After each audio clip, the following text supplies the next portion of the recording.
Ladies and gentlemen, good day and welcome to Religare Enterprises Limited Q2 and H1 FY26 earnings conference call hosted by Adfactors PR. As a reminder, all participant lines will be in the listen-only mode and there will be an opportunity for you to ask questions after the presentation concludes. Should you need assistance during this conference call, please signal an operator by pressing star then 0 on your touchtone phone. Please note that this conference is being recorded. I now hand the conference over to Ms. Mansi Bodas from Adfactors PR. Thank you and over to you, ma'am. Thank you, Nirav. Good evening, everyone, and thank you for joining us today to discuss Q2 and H1 FY26 business performance. We have with us management of Religare and its subsidiaries. Before we proceed with this call, I would like to mention that some of the statements made in this call may be forward-looking in nature and may involve risks and uncertainties. The company also undertakes no obligation to update any forward-looking statements to reflect developments that occur after the statement is made. Documents related to the company's financial performance, including investor presentation, have been uploaded on the stock exchanges and on the company's website. I now hand over the conference call to Mr. Pratul Gupta from Religare Enterprises Limited. Over to you, sir. Thank you, Mansi. I am Pratul Gupta, Chief Financial Officer of Religare Enterprises Limited, and I welcome you all to this earnings call for second quarter of financial year 25-26. This occasion carries a special sense of purpose, not only because it marks our return to this kind of interaction after a long gap, but more importantly, it also signifies a new chapter for Religare. I am joined today by the managements of Religare Enterprises Limited and its subsidiaries, and some of the colleagues who have joined me here in the room include Mr. Babu Rao, Group General Counsel, Mr. Indraneel Chaudhary, Group Chief Human Resource Officer. From our subsidiary Care Health Insurance, we are joined by Shri Ajay Kumar Shah, Chief Business Officer, Manish Dodeja, Chief Operating Officer, and Ambish Jindal, Chief Financial Officer. From Religare Broking Limited, we have Loki Chauhan, Chief Financial Officer, and Mr. Manish Handa, who is the Business Head for Broking Business. From Religare Finvest Limited, we are joined by Mr. Pankaj Sharma, who is the Chief Executive Officer there, and Mr. Prakash Jajani, who is the Chief Financial Officer. From Religare Housing Finance Corporation, we are joined by Rahul Mehrotra, who is the MD and CEO there, and we have Gagan Chhabra, the Chief Financial Officer. We also have Investor Relations team in the room. Over the last decade, Religare has undergone tremendous transformation, navigating periods of scrutiny, changes in ownership and leadership, and business realignments. But what matters most is not what we went through, but how we navigated through it all. We chose reform over rhetoric, and we chose to fix what was broken structurally or financially. And we stand here today, we have new promoters, a new philosophy, and we are geared up for a transformative shift. This transformation is already visible. Our priorities are clear: profitable growth anchored in prudence, sustainability and compliance over size, and rebuilding a group that reflects trust in every interaction. Leadership is core to this renewal. Credibility, experience, and integrity underpin our ambition for Religare. While the board has been significantly strengthened with the addition of 3 nominee directors on our board, bringing valuable expertise in finance and governance, I am happy to report that 3 members of Burman family are expected to join the board soon, subject of course to regulatory approvals. This expanded board composition combines independent professional judgment with the promoter group's long-term strategic vision and deep understanding of building enduring institutions. Beyond the board, the company is also actively working towards enhancing its leadership across key functions with seasoned professionals who bring proven track records in their own fields. With this introduction, now I'll start with my presentation, which is already before you. I encourage the participants to download the presentation in case they have not, which has been uploaded on the bourses and also on our website.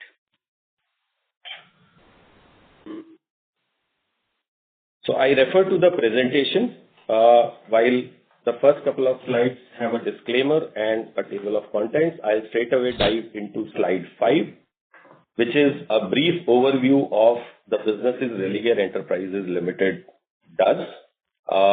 Since we are interacting on this platform after a long time, we thought it right to give a very brief introduction of each business, and I'll start with Care Health. Care Health is India's second largest standalone health insurance company. It's a fast-growing and consistently profitable standalone health insurer with a GWP of over 9,200 crores reported in FY25.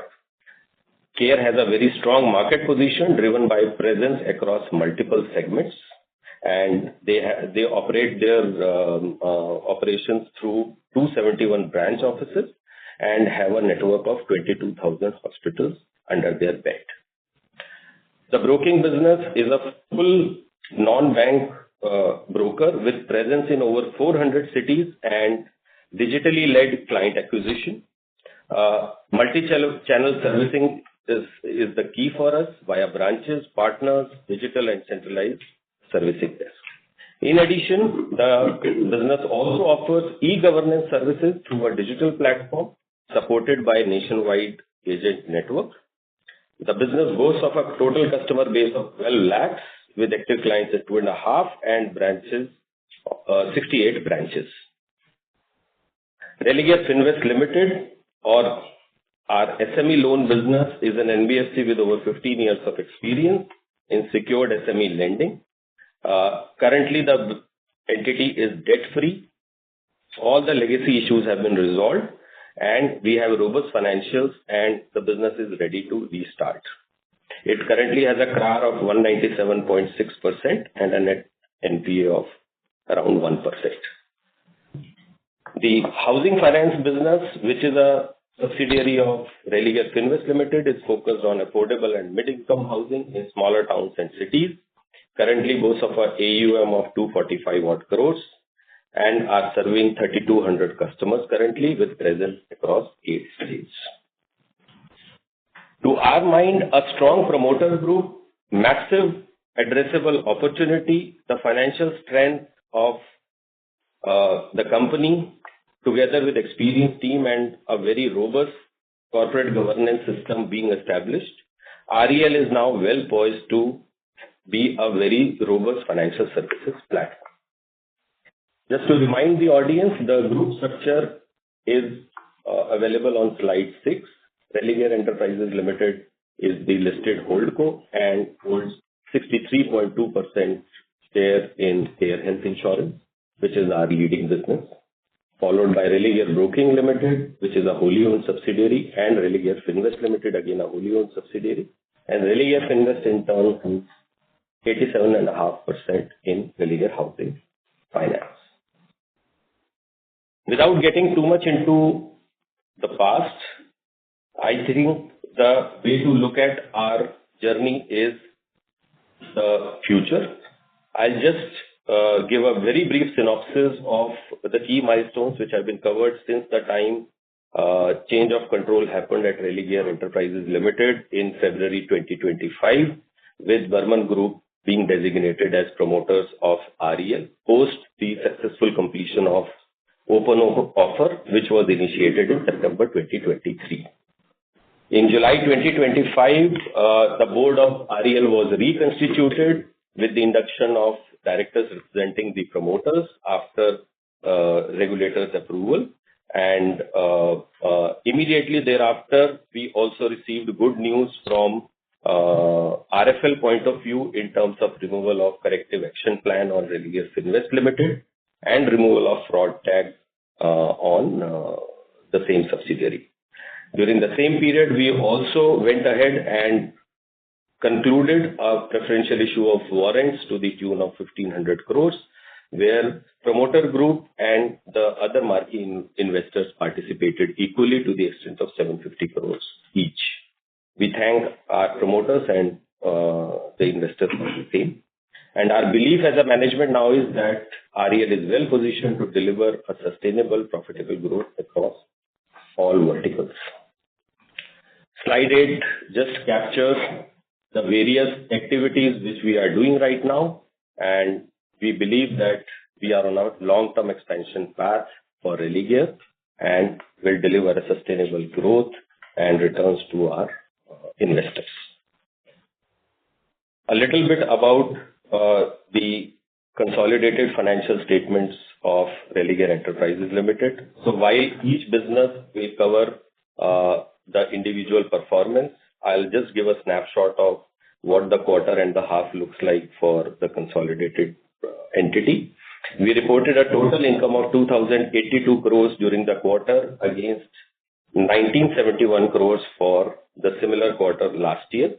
And the total expenses were at 2,025 crores against the expense of 1,903.5 crores for the same period last year, and reported a profit after tax of 45.9 crores against a profit of 68.6 crores, which was reported for the previous period. In terms of standalone, I'll just remind the audience that we are a CIC and a holdco with very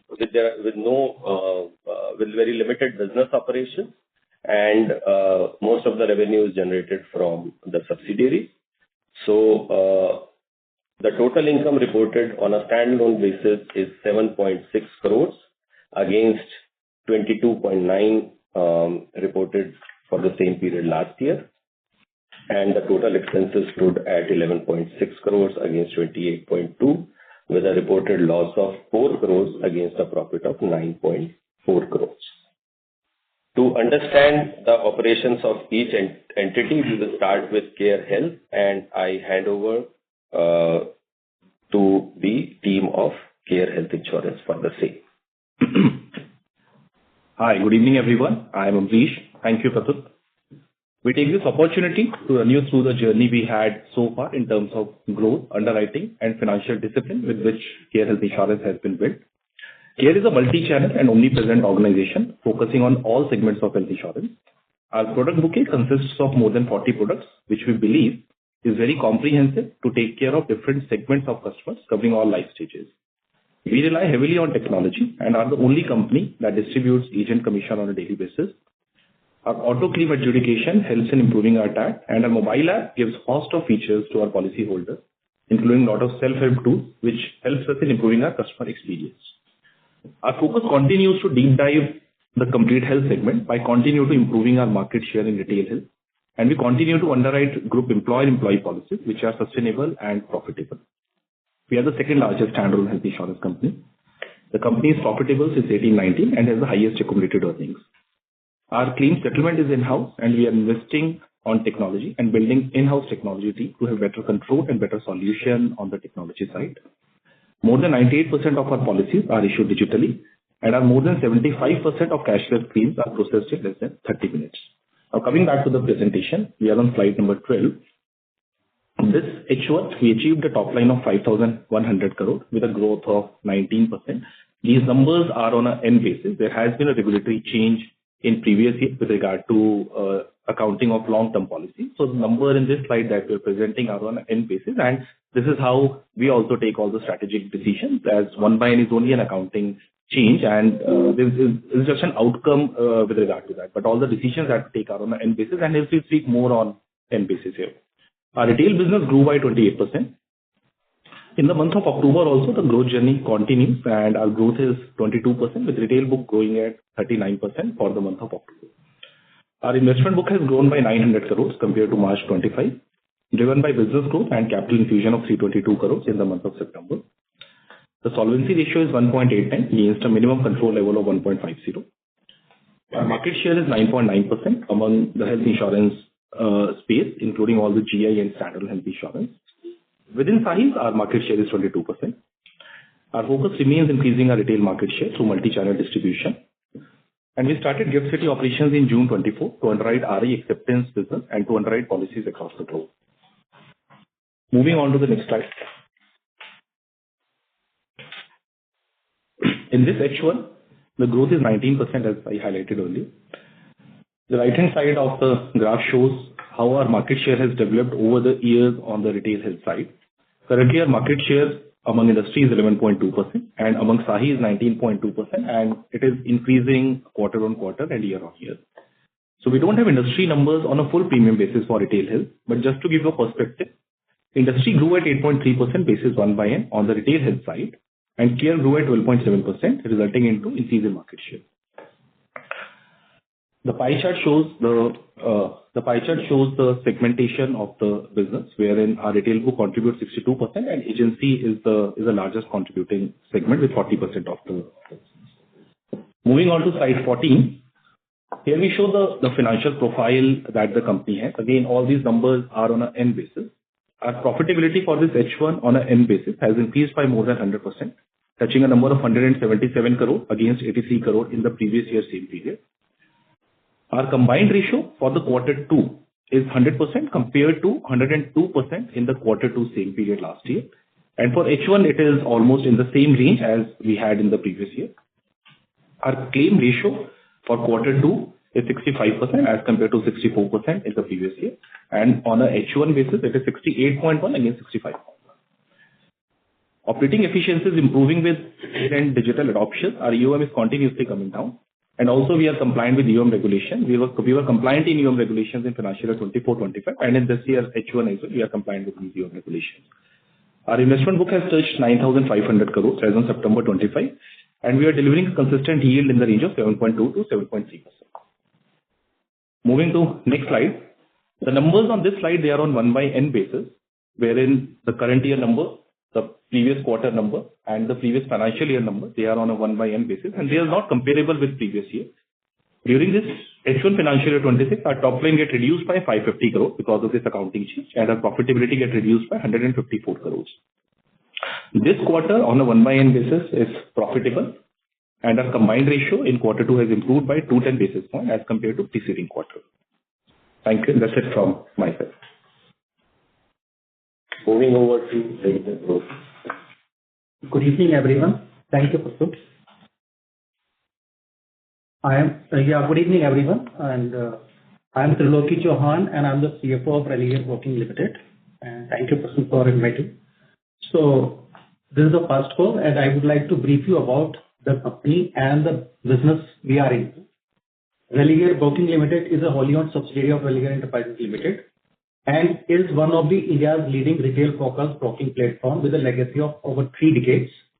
RBL offers a comprehensive suite of financial services in equity, derivative, commodity, depository, insurance, and investment product distribution, and is a member of all major recognized stock exchanges in India, NSE, BSE, and NCDX, MCX, and is a depository participant with NSDL and CDSL.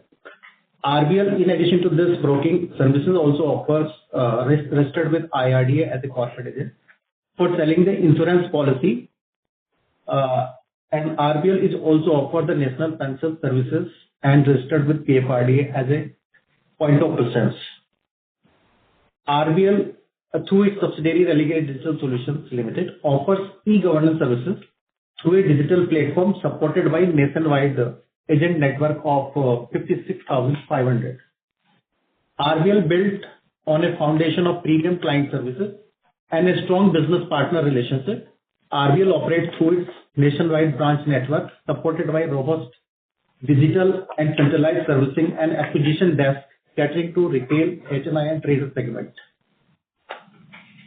Within the Religare technology and a strong execution capability, RBL continue to scale up sustainably.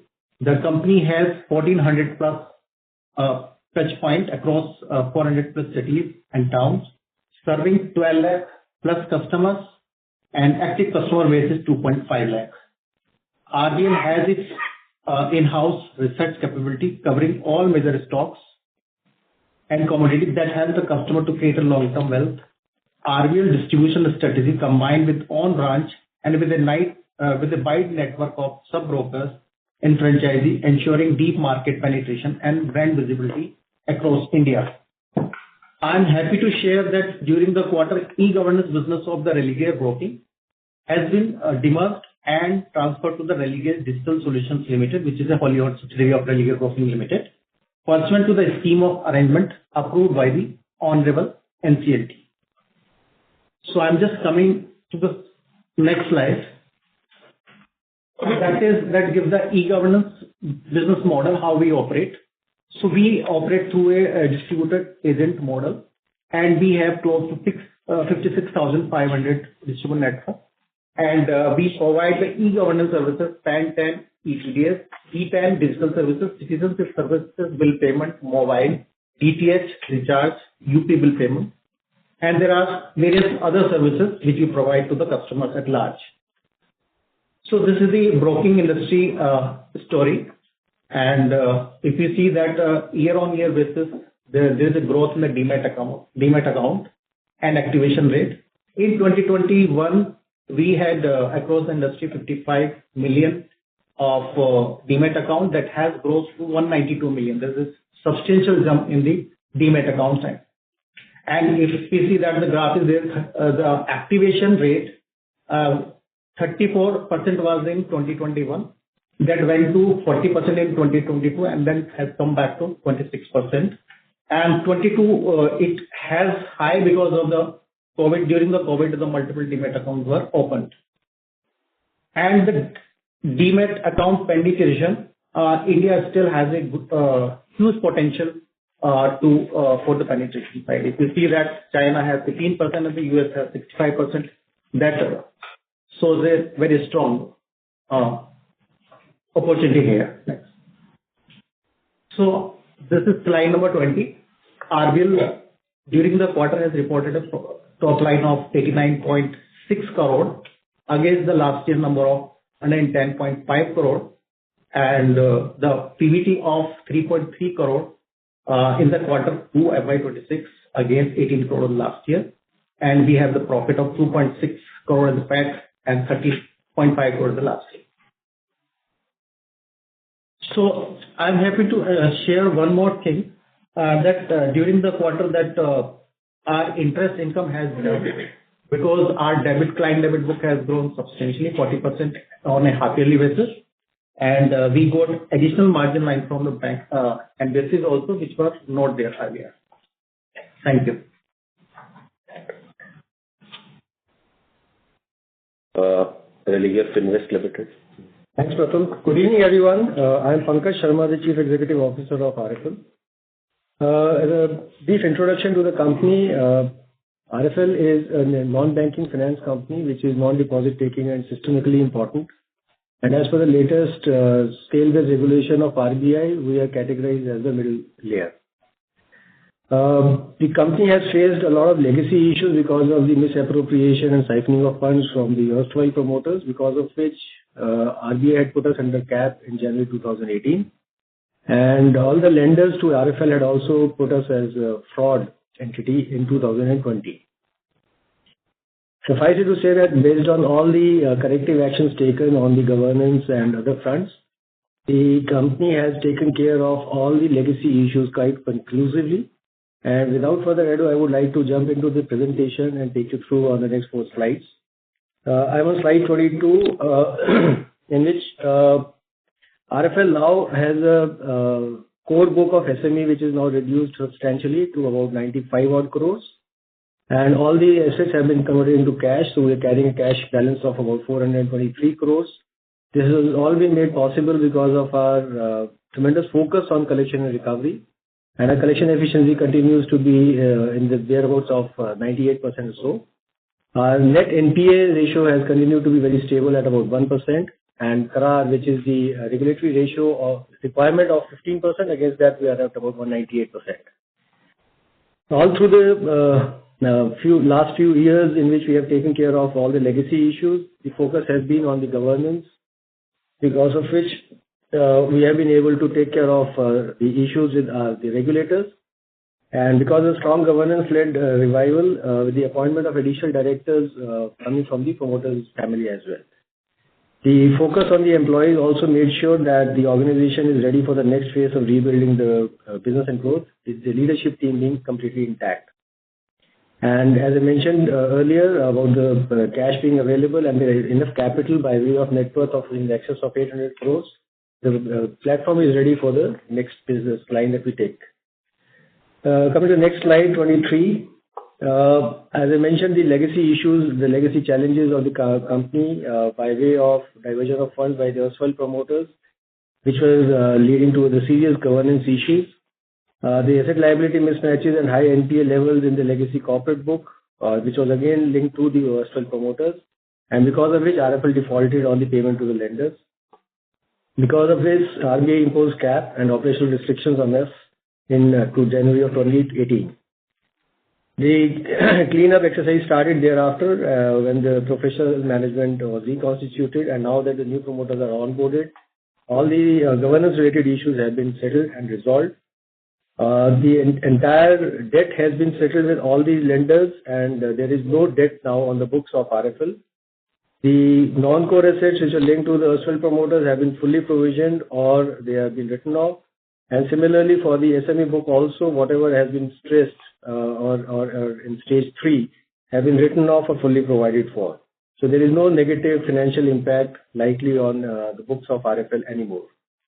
Because of this, RBI lifted the cap in July 2025, and all banks also removed the fraud classification of RFL this year. With this, all the regulatory, legal and governance issues stand conclusively addressed, and we have a clean platform now to restart the business. There are no cumulative ALM mismatches in any of the buckets up till 5 years, and our IT platforms are currently being refurbished to take care of the future business needs. Suffice it to say that we now have a debt-free, governance-led and capital-strong institution which is ready to have a scalable, profitable and sustainable growth model. Coming to the next slide, this gives you key ratios over the few quarters. Our total income has been steady at about 15 odd crores in the last 2 quarters. Our PAT has grown from 18 odd crores in the last quarter to 30.8 crores in this quarter. Collection efficiency continues to be stable at about 97 to 98%. NNPAs are also stable at 1%, and net worth has increased from 781.6 crores last quarter to 812 odd crores in this quarter.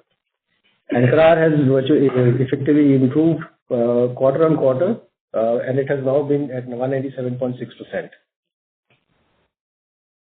Quickly on to the financials, the last slide, slide 25. While our interest income the core interest income is coming down because the portfolio is liquidating, our expenses have also kept track with the same, and expenses have also been curtailed by the same amount. And the profit after tax, because of the good collection and recoveries, the provisions are getting reversed, and we are able to recover quite healthy from NPA book. The quarter profit is 30.7 crores against 1.5 crores the same quarter last year. And on a half-yearly basis, our total net profit is 48.6 crores versus 9.6 crores in the same half year last year. Thank you. Over to Rahul. Yeah, thank you, sir. Welcome and thanks for joining the call, everyone. Good evening. My name is Rahul Mehrotra, and I am the MD CEO of Religare Housing Development Finance Corporation Limited.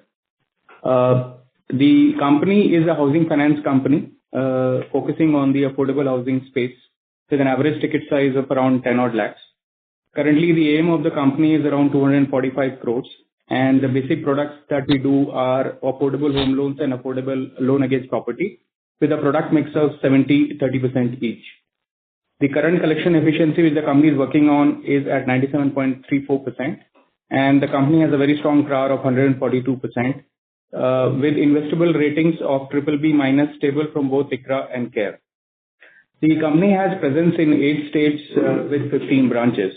With the legacy issues currently over, the company is now focusing on extensive growth, aided by both external and internal factors. Externally, there are strong structural growth drivers which are driving the affordable housing market, which is growing at around 13 to 14% CAGR. Internally, the company has been focusing on building co-lending partnerships along with a stable and quality portfolio and experienced management team. We are currently into an IT transformation mode where the current LOS and LMS is being upgraded to ensure that we are able to give a wow factor to our customers. Moving to the next slide, which is slide number 28. The growth is further fueled by the fact that Indian retail credit story is intact and in fact helping the entire credit growth to happen across the industry. There is a 22% CAGR growth that is being seen in the Indian retail credit, with mortgage at 15.5% CAGR. If you look at and compare the various countries, India has a very low mortgage penetration of 11% if you compare it to percentage to GDP. With countries like China at 18% and UK leading at 69%, there is a lot of growth opportunity available for all the housing finance players and us to grow. The mortgage industry currently has a CAGR of 17 to 19%, whereas if we look at the affordable housing finance industry where we are focused, it is currently having a CAGR of around 22%. Coming to the next slide, which is slide number 29, where we are showcasing the key ratios for the company. If you look at total income, it has a stable top line at around 7.5 crores for the quarter. We are maintaining a healthy yield of around 15%. The AUM, as I mentioned, is around 245 crores. We have a very stable GNPA and NNPA. NNPA currently is at around 3.3%. And the company is clocking a very high CRAR as the balance sheet is currently under leverage at 142.4%. Coming to slide number 30, where we are looking at the financial numbers Q on Q. If we look at the total revenue, there is a slight drop because of the book size coming down. Q2, we had a revenue of 7.41 crores versus the corresponding Q2 number of 8.43 crores. Correspondingly, the expenses or the cost has also been brought down at 11.9 crores from 12.09, which was Q2 corresponding period last year. The company currently is having a PBT loss of 4.49 crores versus a 3.66 crores for the corresponding period last year. If you look at the half year numbers, the company is currently clocking a loss of around 8.87 crores versus a 6.63 crores of loss in the half year financial 25. Thanks. Thank you, Rahul. So that completes our presentation on various businesses. I hand over back to the moderator for Q&A. Thank you. Thank you very much. We now begin with the question and answer session. Anyone who wishes to ask a question may press star and one on their touchtone telephone. If you wish to remove yourself from the question queue, you may press star and two. Participants are requested to use handsets while asking a question.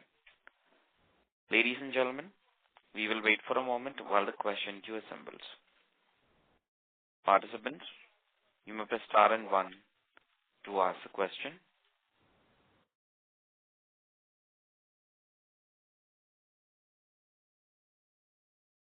The first question is from the line of Vikas Srivastava from RBC Financials. Please go ahead. Yeah, thank you. I have two questions. One is, of course, what are the key management personnel which you will hire in the foreseeable future? And my second question is, what does the corporate structure look like 2 years from now? Specific question I'm asking is regarding the demerger of CARE and the other 2-3 subsidiaries from the holdco, and in terms of any plans, what are the plans there? Sure. Thanks, Vikas, for the question. And so on your first question, while the leadership hiring is on, and I am happy to report that in last 2 weeks, we have informed the markets that we have onboarded Group General Counsel Babu Rao. He has joined us from Bajaj Finance Limited. And we have also onboarded Indraneil Chaudhary as Group CHRO from UTI Mutual Fund. Some more hiring is in the pipeline at REL level. Apart from this, the management has also taken credible steps to identify business leaders across different businesses we are in, and the process is on. So in next couple of quarters, you will see many more experienced business leaders joining the platform across the holdco and subsidiaries, and improve the management structure from there on. On the second question about how the structure will look like in some future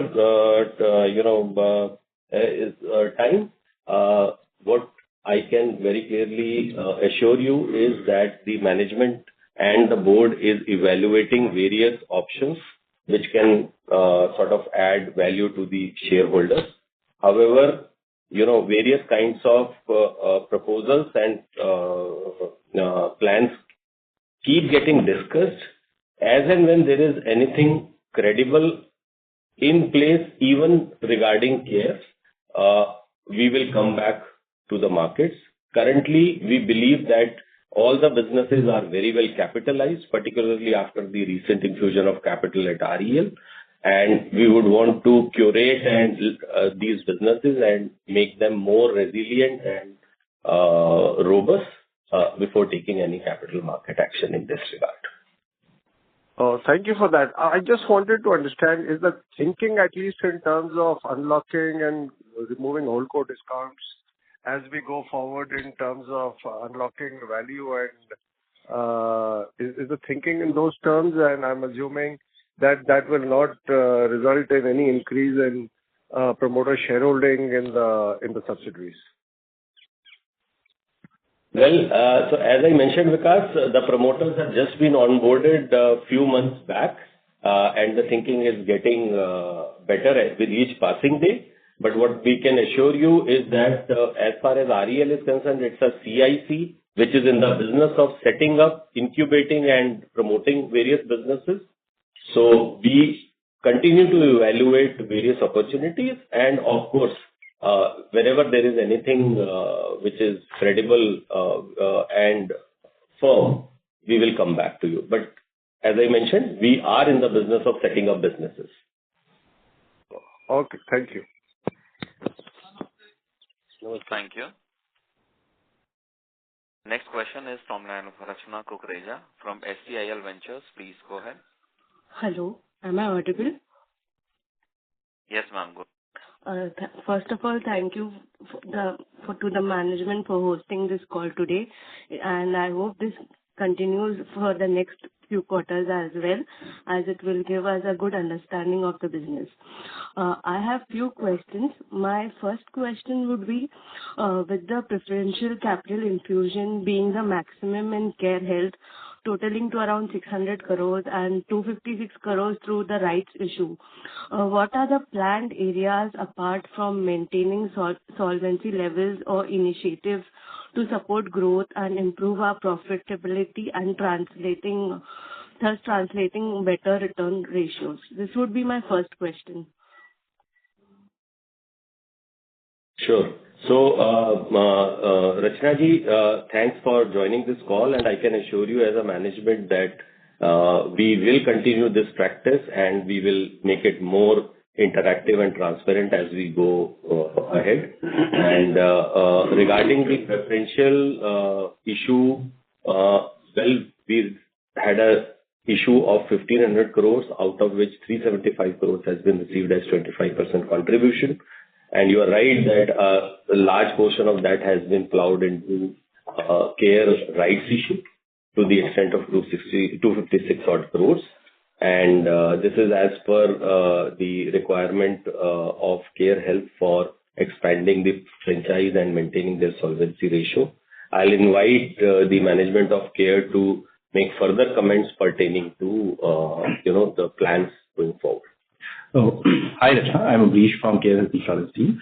So, Rachna, the capital was to strengthen the solvency and to unlock business opportunities. As we all know, to grow faster and to penetrate more or to underwrite more business, any insurance company, they need capital. So that capital is to support the business growth henceforth. And as highlighted in my presentation as well, we continue to focus on the retailers, improving our retailers' market share, and we continue to underwrite good policies which are profitable and sustainable for us. So I think the capital will be used only for that purpose.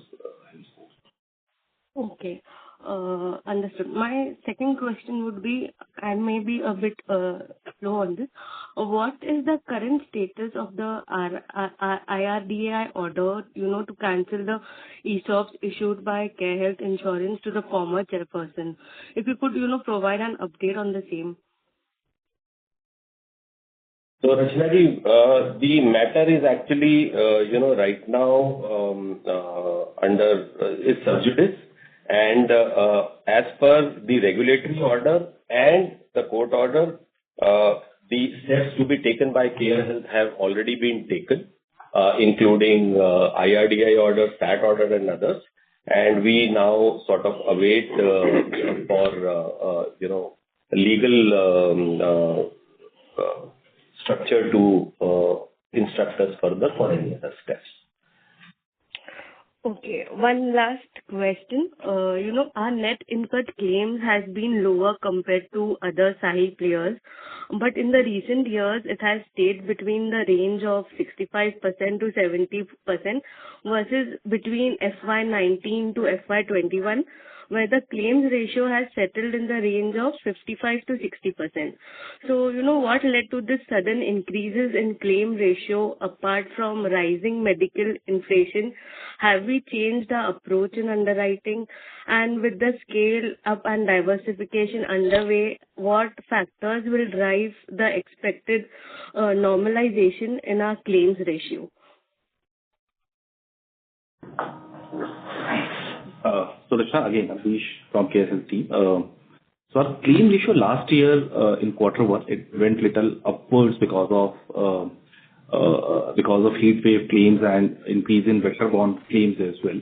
But in this quarter, we are seeing that the claim ratio is stabilizing as compared to preceding Q1. The claim ratio has reduced, and as compared to previous year as well, there is a jump of just 1%. But more importantly, the claim ratio, it depends on the business mix as well.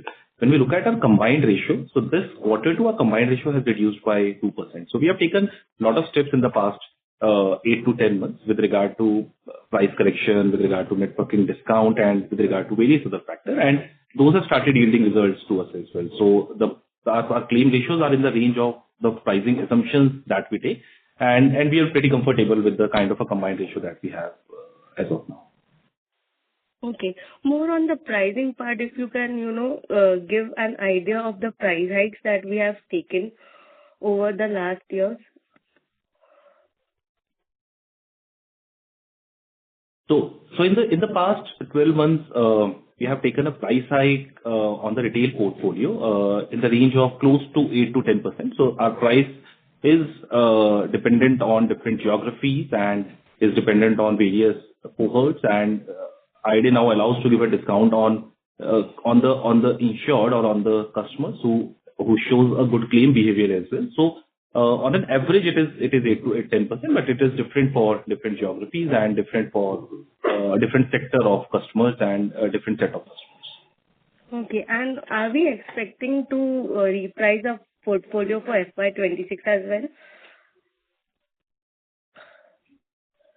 So, I think for this quarter, we are not looking for any price hike, but this is a continuous journey, and we keep on reevaluating or keep on relooking at our portfolio, and at an appropriate time, we take any correction if we need to take. But not more to comment on this. As of now, for this quarter, we don't see any price. Okay. Thank you so much. I join the queue. Thank you. Thank you. Thank you very much. Next question is from the line of Swarlam Mukherjee from B&K Securities. Please go ahead. Hi, sir. Thank you for the opportunity. Few questions from my side. First, on Care. So I just wanted to ask, the numbers that you have reported, the one that you have reported on N basis, is this on a 50/50 accounting method or 1/365? So the numbers on N basis, they are on 50% method accounting, Swarnaj. Okay. So for a easier comparability with peers, would you be able to share it on a 1/365 basis, please? And if you could give also 2Q, it would be very helpful, because I think 2Q normally is a seasonally high in terms of claims. So it would be very useful to assess. Accounting is very close.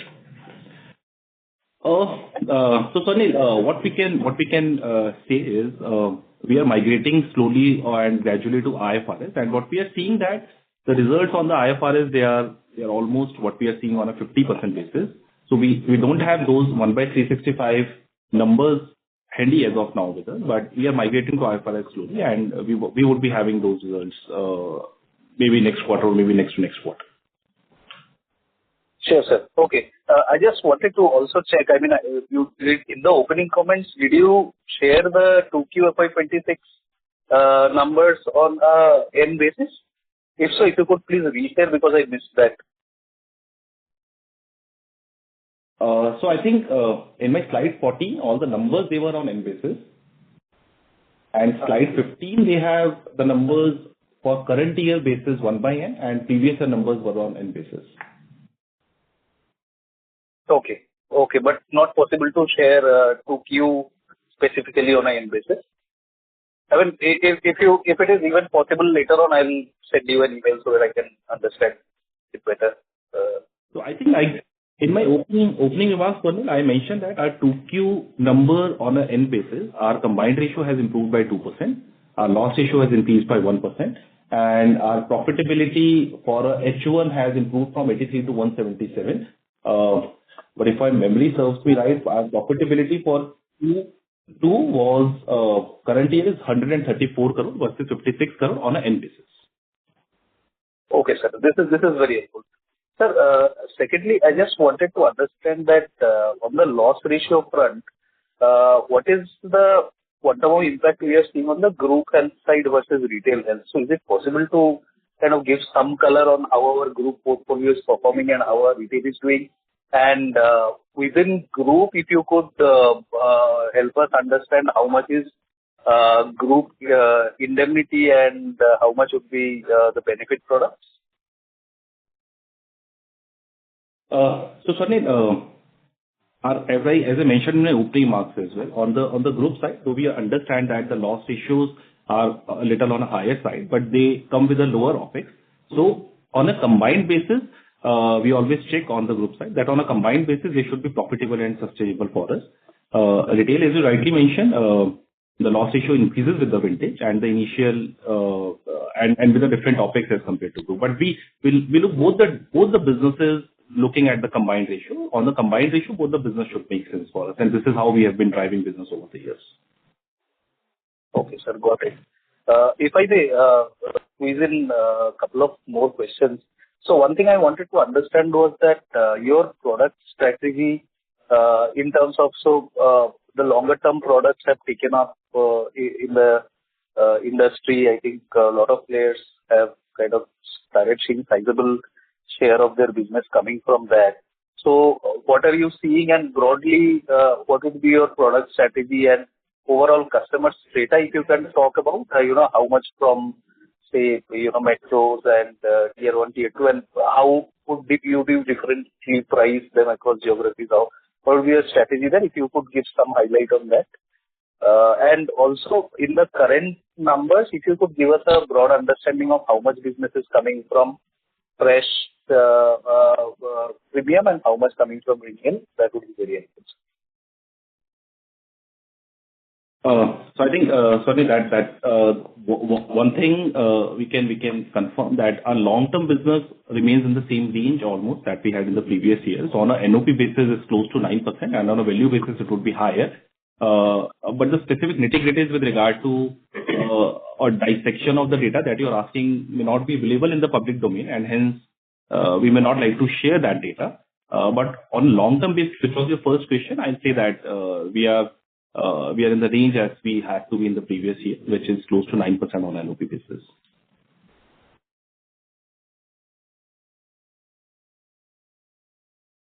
Thank you very much. Swarnabh, sorry to interrupt you. Can I please request you to come back for a follow-up question? Sure.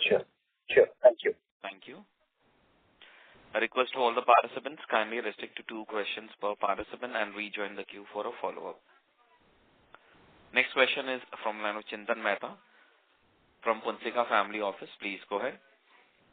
Hi, sir. Thanks for the opportunity. You mentioned the strategic vision to build the Religare. I just wanted to know the vision to build NBFC and housing finance, let's say 5 and 10 year down in terms of size or something. And sir, short-term mission plan, if you are targeting any AUM and percentage growth in terms of chasing AUM.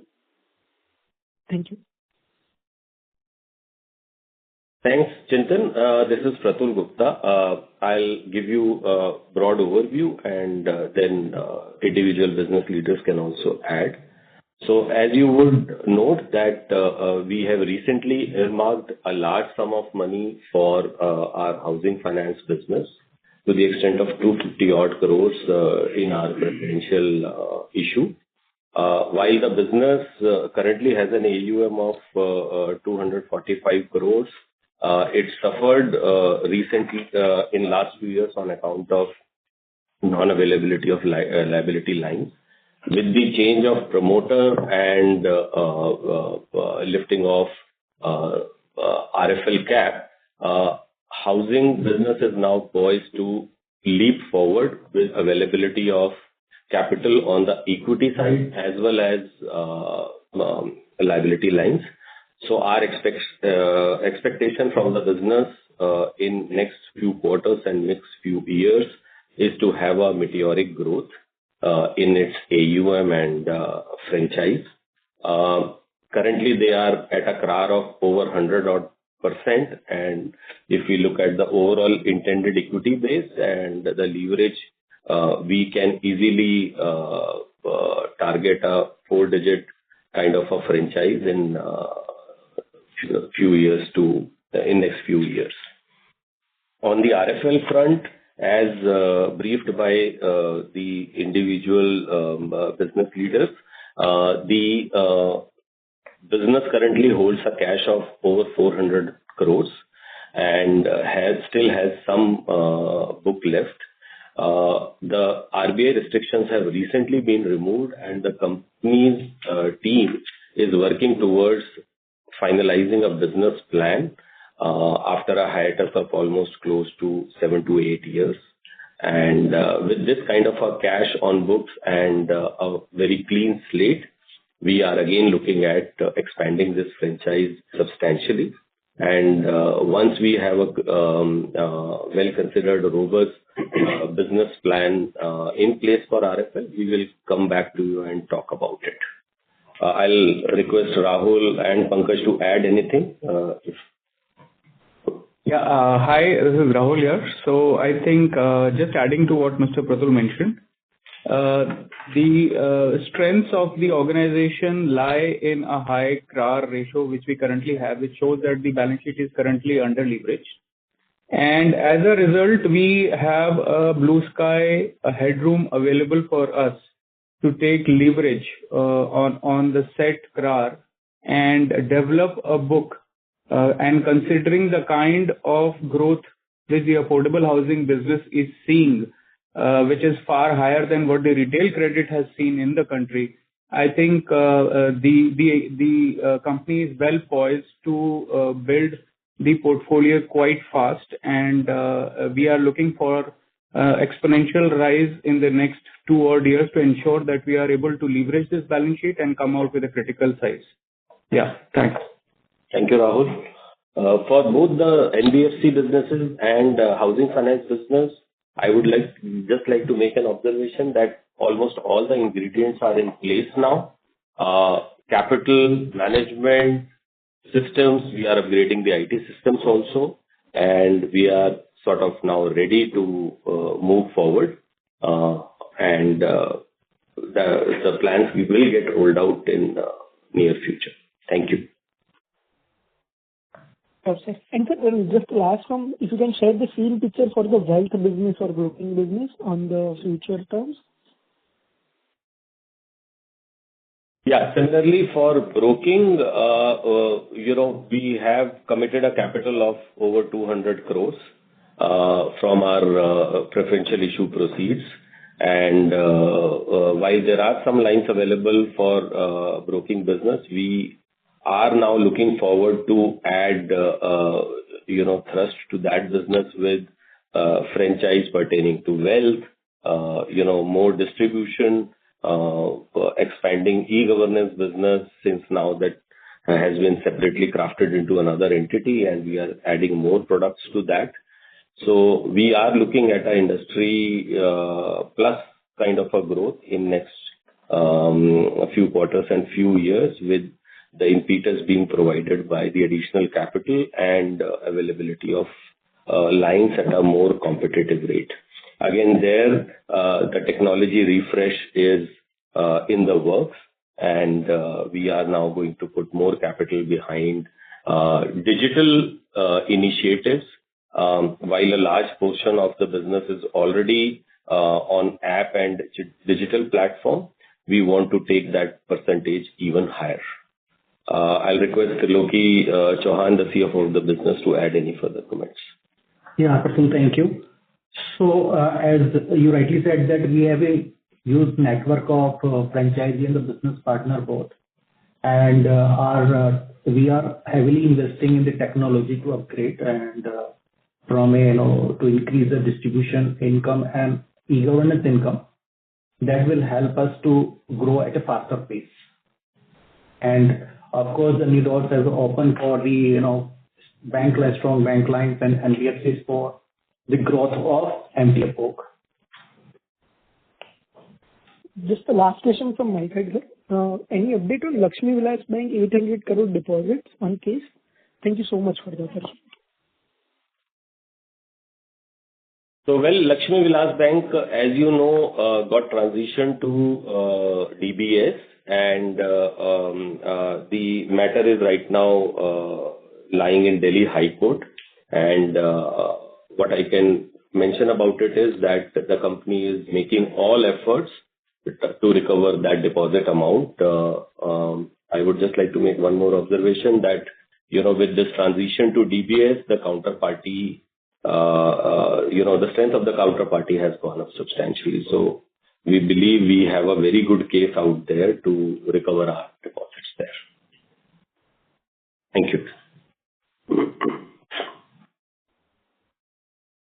Thank you very much. Next question is from the line of Hitendran Pradhan from Maximal Capital. Please go ahead.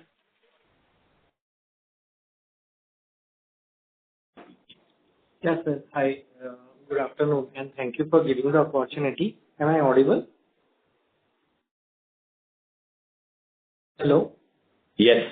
Yes. Yeah. So, sir, first question is on the care piece. So, one concern which has been coming from various market participants, other SAHI players which are listed, is on the group side. So I understand that you are looking at the combined ratio, but even with the combined ratio, somehow, a lot of them have not been able to sort of do well in that business, and they have been sort of scaling down that book. So what has been CARE's experience in the group business, and what sort of combined ratio is that business running at?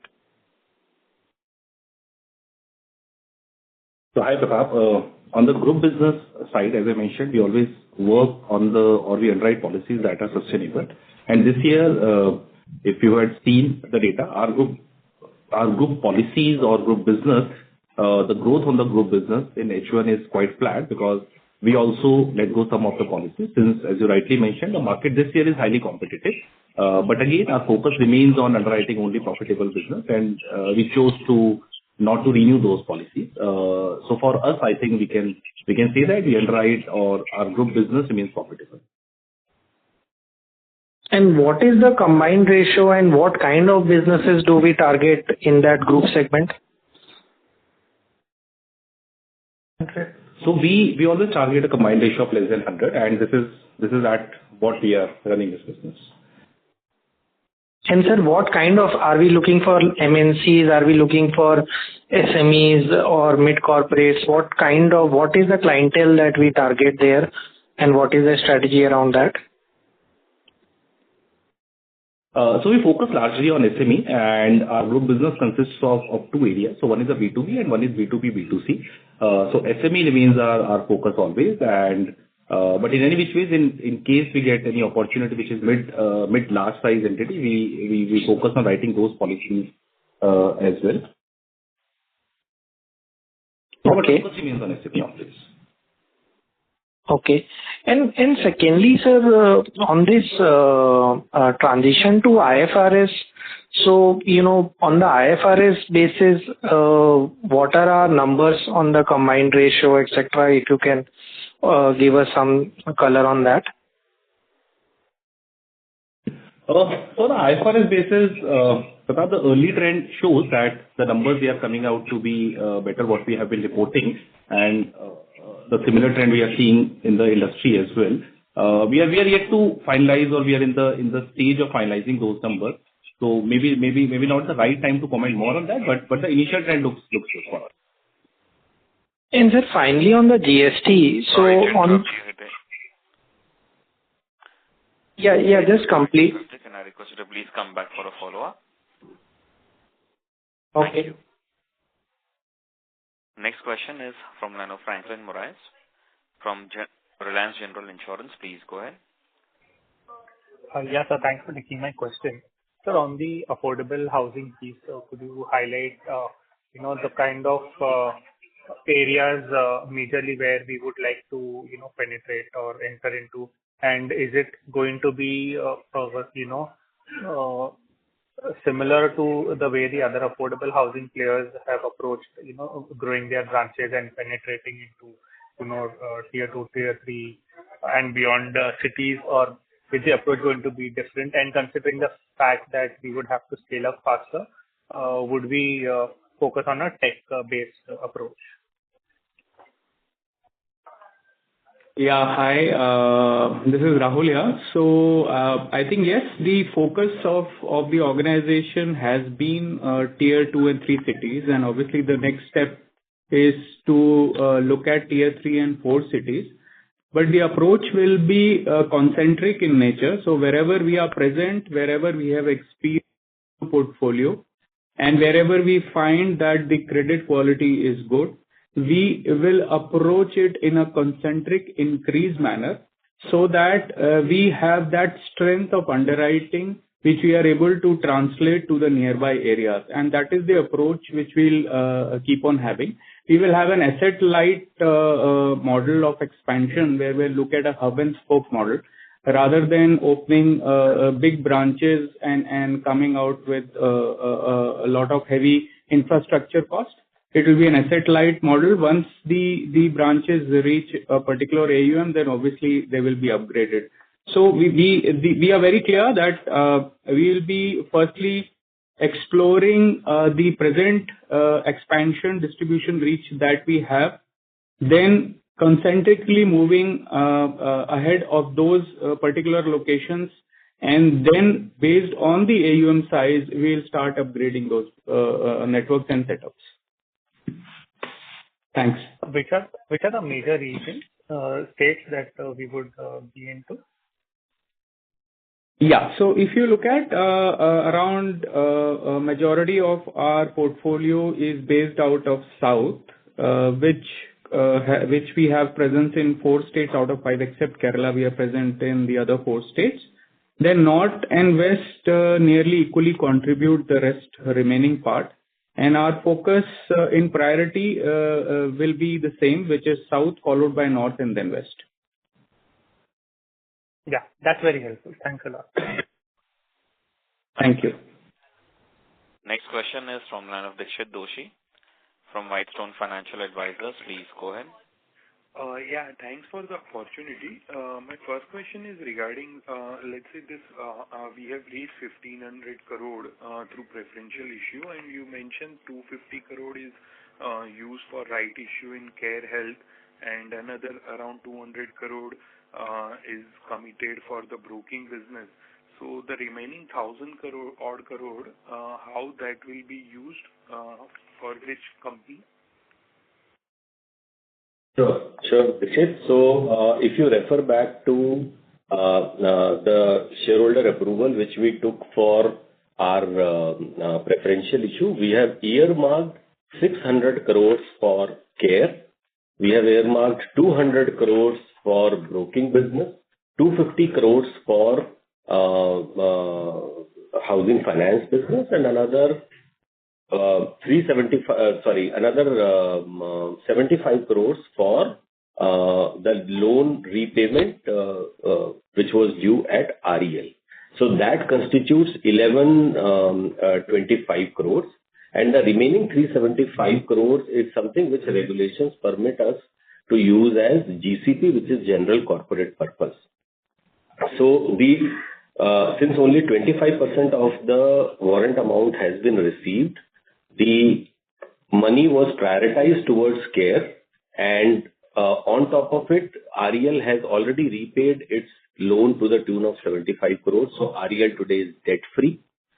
In addition, we have given a support of 25 crores to Religare Broking recently and another 20 crores to Housing Finance. And that more or less completely consumes the 375 crores which we received. Now, the remaining conversion is due to happen in next 17 odd months because the issuance happened in September 2025. And as per the plan which I just rolled out before you, we will continue to invest money across various subsidiaries. As far as general corporate purpose, a portion of 375 crores is concerned, that will get utilized for, increasing the pace of growth in any of the subsidiaries as deemed fit at that point in time. Okay. And as we stand today... Thank you, and sorry to interrupt you, Dikshit. Can I please request you to come back for a follow-up question? Okay. Thank you. Next follow-up question is from the line of Rachna Kukreja from SCIL Ventures. Please go ahead.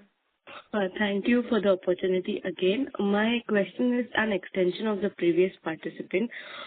Given that within group business, we were focusing more on SME. Now, I just wanted to understand the business characteristics of SME and retail are same. It's like life covered is low in SME as compared to group. But in SME, if we see the brand stickiness is low and price sensitivity is high. So what are our initiatives to grow this business profitably? And is it fair to assume that the combined ratios for SME business would be slightly higher than retail? And if you could, give some color on the business economics of writing a retail business versus SME. Just a ballpark figure also would, help me understand better.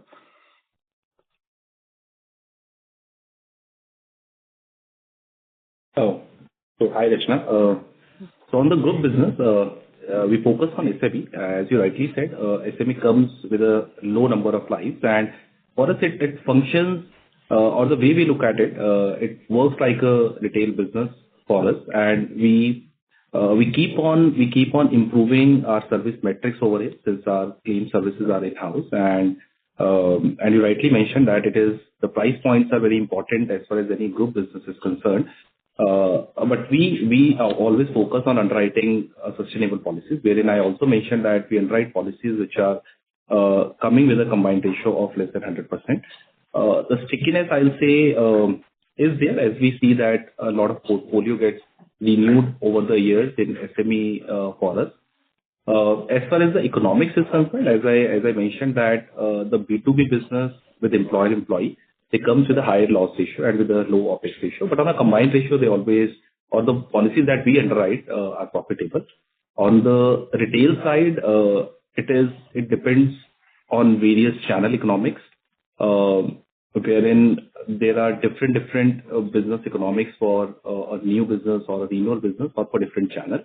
But for us, I'll say each and every channel is profitable on the retail side, and all the business metrics remain good for us. So I'll close this by saying this. The SME is the area where we focus, and the price point is important for us as well, and we keep on improving our service on that side as well.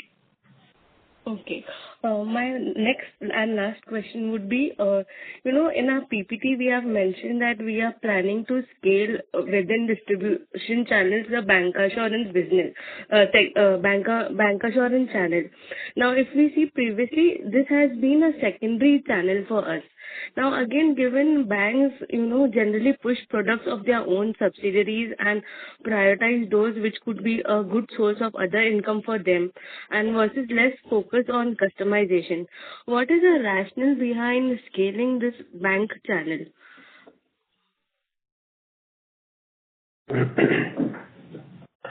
So I think, Risha, on the bancassurance as well, it makes economic sense for us.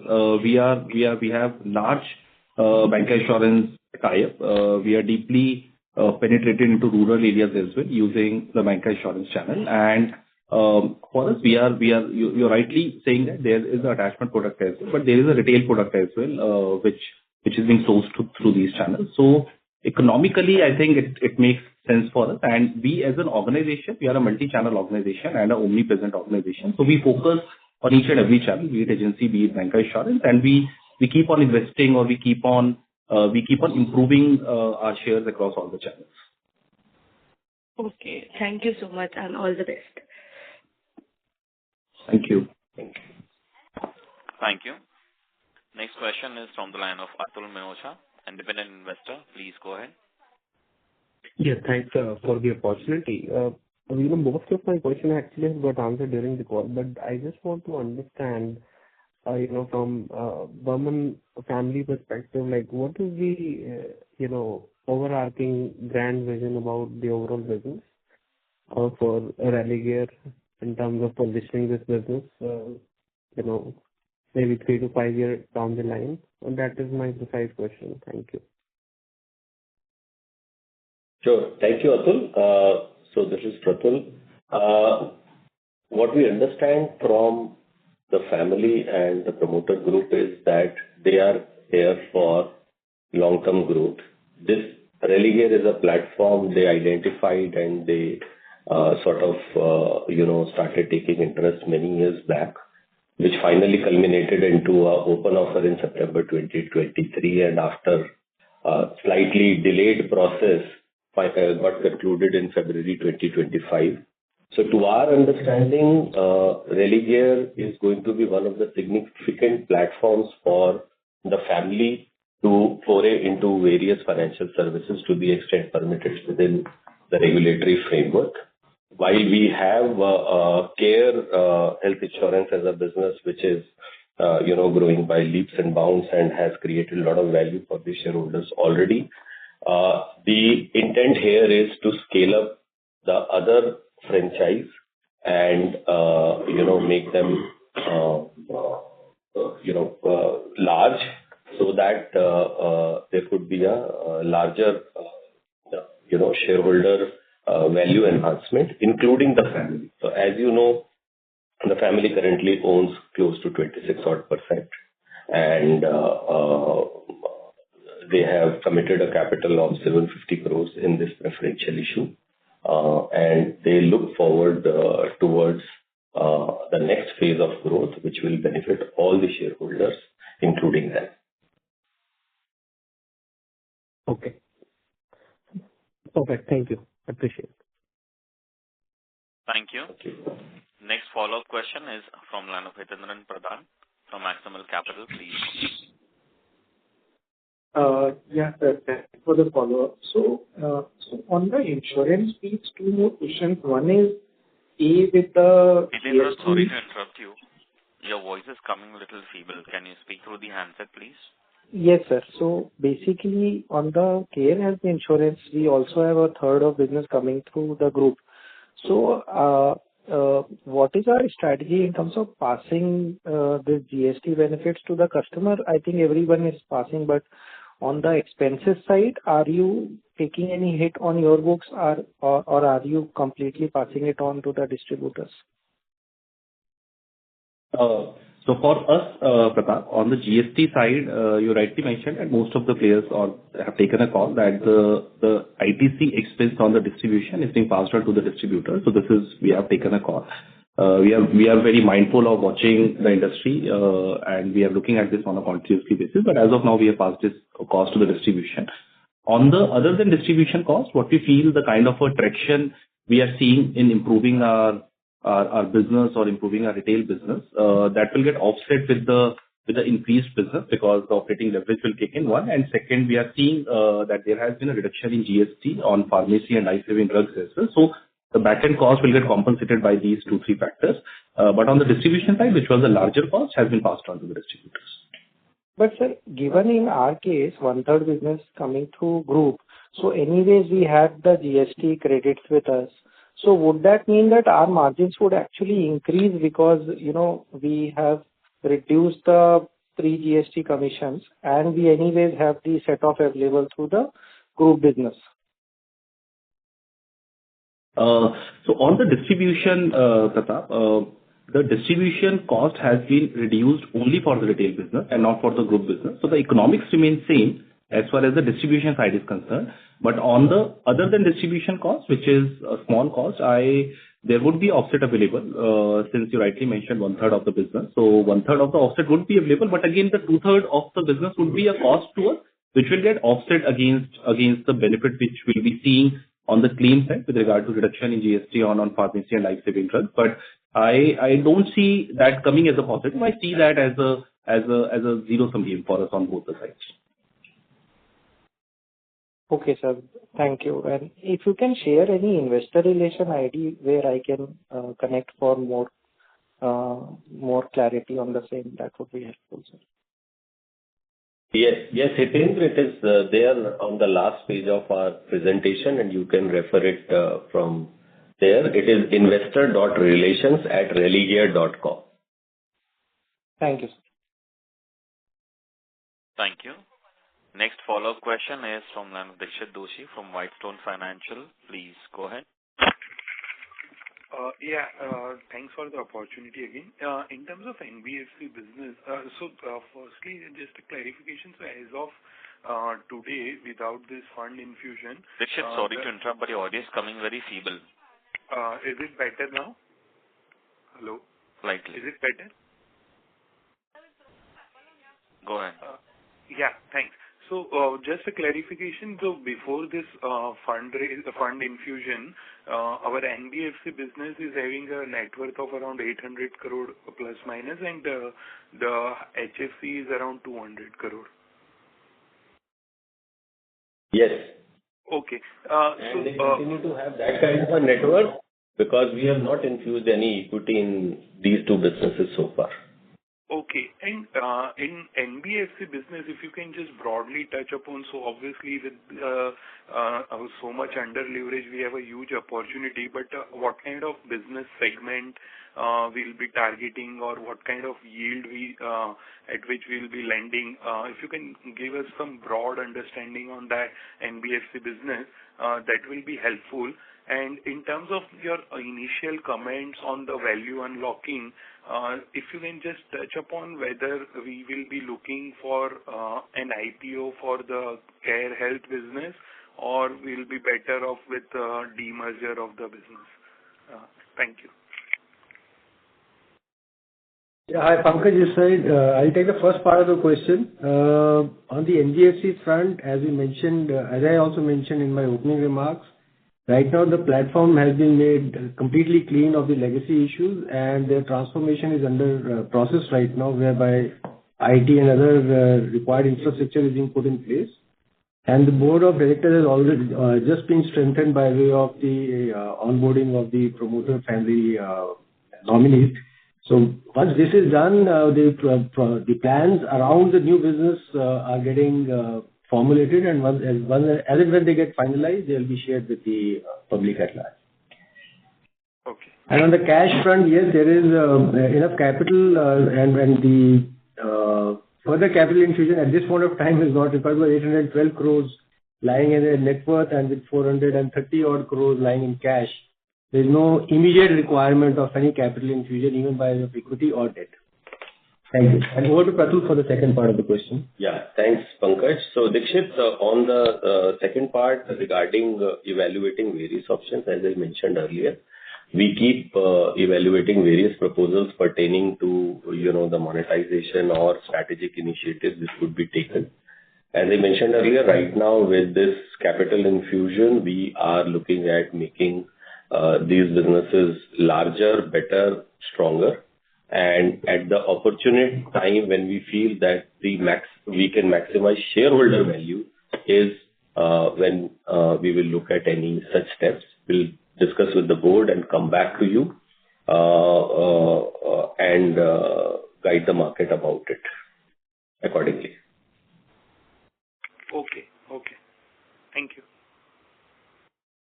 Thank you. Thank you.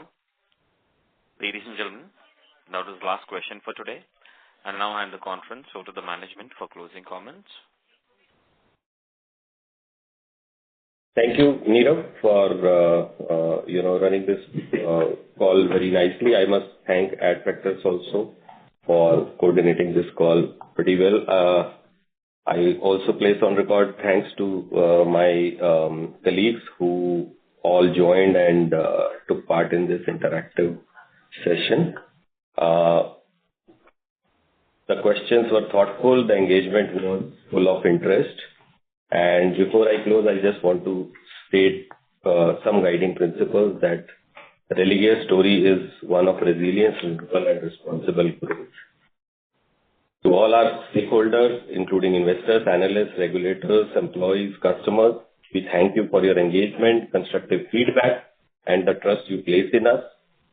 As we conclude, let me assure you, Religare today is re-anchored in strong values, energized by a new strategy, and committed to meaningful long-term growth. We look forward to ongoing transparent engagement with you, not only at earnings calls, but throughout the year. Thanks for your patience, faith, and partnership. We hope to welcome you again on the same platform with stronger performance and the continued energy that drives us forward. Have a wonderful evening. Thank you so much. Thank you very much. On behalf of Religare Enterprises Limited, that concludes this conference. Thank you for joining us, and you may now disconnect your lines. Thank you all.